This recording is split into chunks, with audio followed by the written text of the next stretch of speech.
Great topic for you today here at PropCoach. Coach Taco, thank you very much, coming to you with another great video where we're going to talk about the comparative market analysis. Yes, the comparative market analysis, the C.M.A, the most powerful tool in our real estate industry. I cannot wait to get started. It's one of my most favorite topics. So let's get started. Oh, wait. Did you subscribe yet? Hello? Yes? Just a quick reminder, the red button. Here it comes, yeah.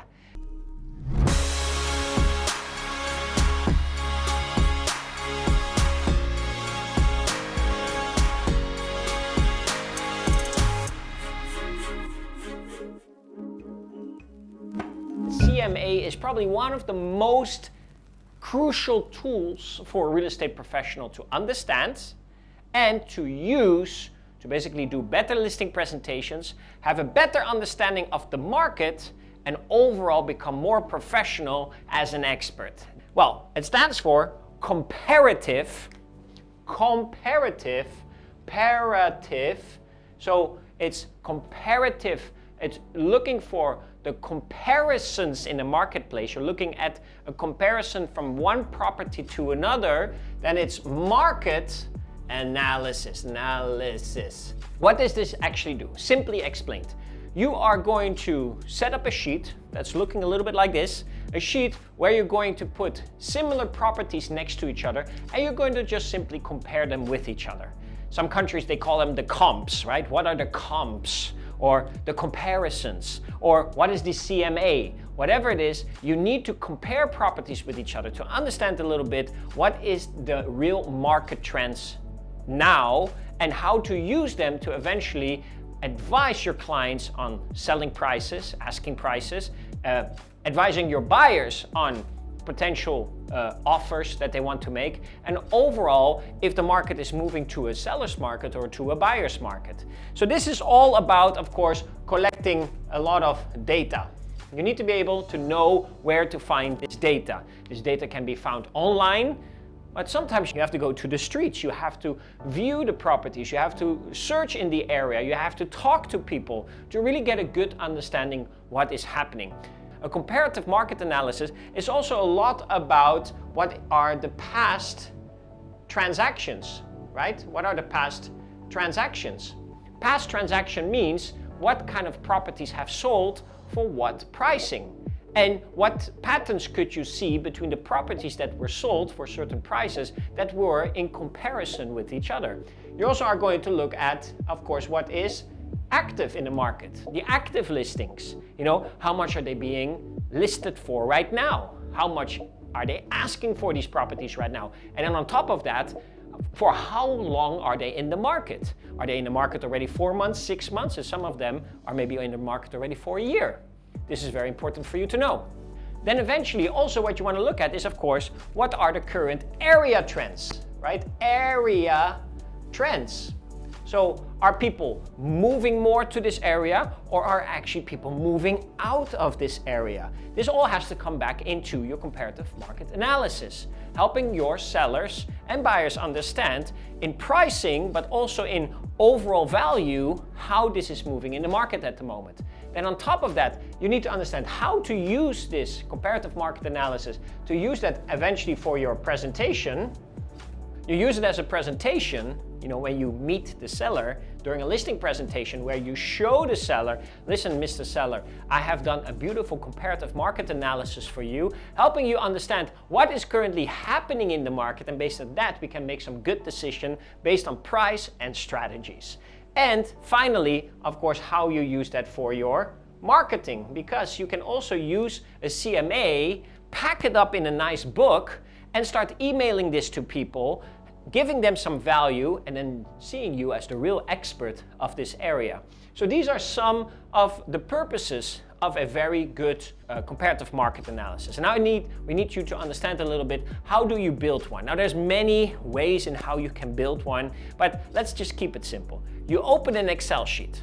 Yeah, you all have Excel, or a Google sheet, or even just a piece of paper, what I have over here, and you draw the exact lines as we have them right now. And on top of the line, what you basically do, you look for property A, B, and C. And you can also do D, E, F, all the way to Z. How big you want to make it doesn't really matter, but you need to have a couple of comparisons. So property A, B, and C, you're going to compare these properties with each other. Of course, you want to be making sure that these properties have something to be compared with each other. You want to not be comparing apples with oranges. You want to compare apples to apples, right? So these A, B, C's have to be like condominiums, 3 condominiums, or 3 duplexes, or 3 landed properties, whatever it is. They of course need to have some comparison already, right? Otherwise you will get a very strange sheet. So let's say in this example we're going to compare condo A, B, and C, and they're all in the same area, and we want to find out what is happening between all 3 of them, or maybe all 4 of them, all 6 of them, how many you want to compare with each other. So what do? What can you compare with each other? Of course you can compare something that is like price. What in the current active market are they being priced? Or price based on past transactions. Based on past transactions, you can also do the price, based on these properties.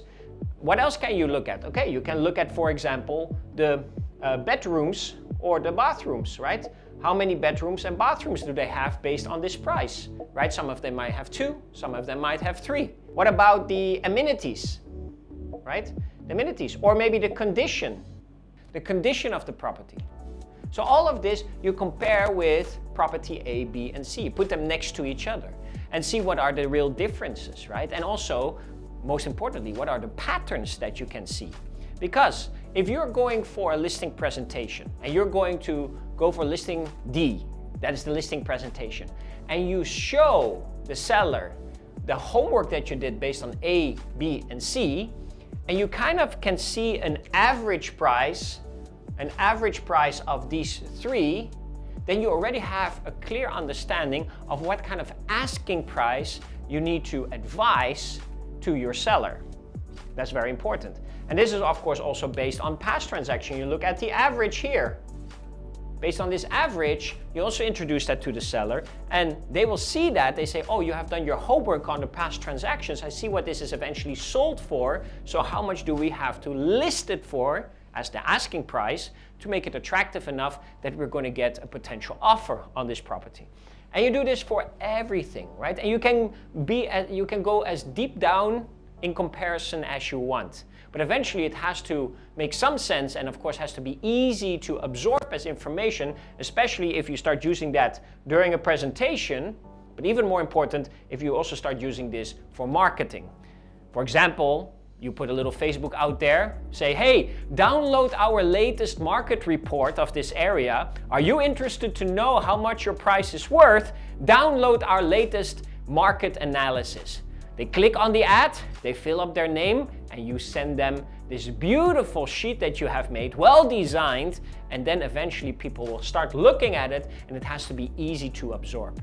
And that is why this tool is so powerful, right? Because not only do you get educated in what is happening in the market, your sellers get educated, what makes it a more powerful presentation, and at the same time you can also use it as a marketing tool, what eventually helps you to get more leads, and more leads means that you have more potential in selling properties between sellers and buyers. So that's really a great opportunity. Now, one final thing that I would like to tell you about a C.M.A, right? At the end of the day, you have to do a couple of them. Meaning to say, don't do only one of them, and 6 months down the road, you don't do any more of them. Keep analyzing the market, because the markets change all the time. When you keep doing this, then you also can compare the first market analysis with the second market analysis with the third market analysis. And based on those trends, you can see if prices are going up, if prices are going down, and what other market trends you will start to see for your buyers and sellers. And this is really great. You don't only compare properties with each other, you also compare the first comparative market analysis with the second and the third comparative market analysis. Do you know what I mean? Now, not to make it too complicated for you, but this is really, as you as an expert, as a trend watcher in this industry, want to become very good at. That every time somebody asks you, hey, what is the current market price, or what is the current market rate, or what's the current market advice, that you are able to just shout it out, because you do these market analysis on a quarter-to-quarter basis. So you have all of this information, and it's also very easy to send it to your potential clients. So that's all that I have to say for you today about the C.M.A, one of the strongest, most powerful tools in our real estate industry. Start using it, start building them, and if you want to have a framework, meaning if you want to have an Excel sheet that we already pre-designed for you, the only thing that you have to do is go to the comment box and write down C.M.A, and we will send it to you as soon as possible so that at least you have the sheet already. You only have to fill it up with the properties in your marketplace. So go ahead, go to the comment box, type in C.M.A, and we will send you our framework of the comparative market analysis. It was a great honor and a great joy to be with you here today at PropCoach. I hope to see you next time. Keep coming up with those great questions. See you next time. Bye.